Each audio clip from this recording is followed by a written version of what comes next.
আমাদের আজকের গল্প হলো ভুতুড়ে ফোন কল। গল্প পাঠকে দেব ব্যানার্জি।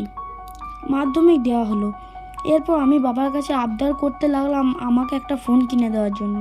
প্রথম রাজি না হলেও পরে কিনে দেয়।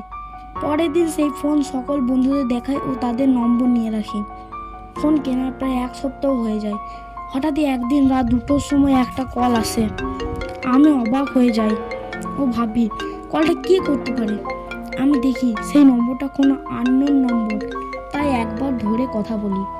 যখনই হ্যালো বললাম তখনই সেই লোকটা আমাকে বলে, তোর বন্ধু সৌরভকে বাঁচিয়ে নে। এই বলে ফোনটি কেড়ে দেয়। পরের দিন স্কুলে গিয়ে সৌরভকে সব কথা বলি। ও আমার কথাগুলো ইগনোর করে চলে যায়। পরের দিন খবর আসে যে সৌরভের মৃত্যু হয়েছে। কি করে হলো জানতে চাইলে তার মা বলে, বন্ধুদের সঙ্গে দামোদর ব্রিজ ঘুরতে গিয়েছিল। হঠাৎই কে যেন ওকে ধাক্কা দেয় এবং ও পড়ে যায় নিচের জলে। ওর মাথা জোরে আঘাত লাগে এক পাথরে। ও সেখানেই মারা যায়।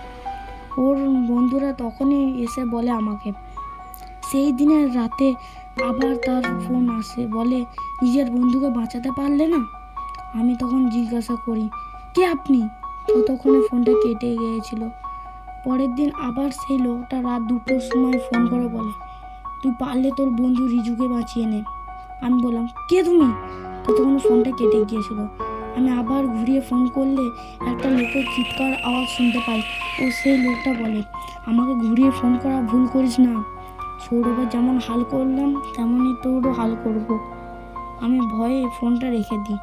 পরের দিন রিজুকে বলি, রিজু আজ বিকেল থেকে তুই বাড়ির বাইরে বেরোস না। রিজু বলল, কেন?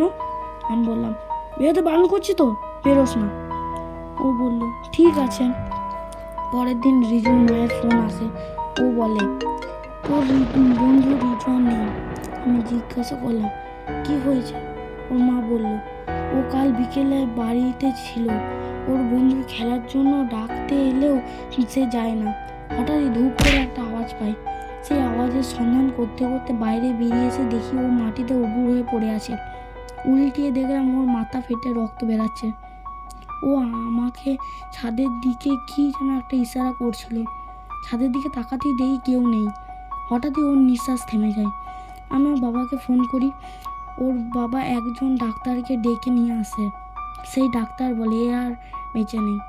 আমি প্রচুর জোরে শক পাই। আমি এ কথা সব শুনে ফোনটা রেখে দিই। পরের দিন সব কথা বাবাকে খুলে বলতেই বাবা সেই ফোনটাকে ভেঙে ফেলে। তারপর বাবা বলে, আমি যখন ফোনটা নিতে দোকানে গিয়েছিলাম তখন এই ফোনটা আমার পছন্দ হয়। হঠাৎই দেখি ফোনের পেছনে রক্ত লেগে। আমি দোকানদারকে বললাম, এটা কিসের রক্ত? সে তখন রক্ত মুছে দিল ও বলল, কাল ওর নাকি হাত কাটা গিয়েছিল, তারই রক্ত। আমি জানতাম না যে সেই ফোনটা এরকম হবে। এই গল্পটি এখানেই শেষ হলো। এরকম আরও ভয়ানক গল্প শোনার জন্য আমাদের ইউটিউব চ্যানেল ভুতুড়ে বাংলাকে সাবস্ক্রাইব করে রাখুন। বেল নোটিফিকেশন অলে সেট করুন ও লাইক ও কমেন্ট করতে ভুলবেন না।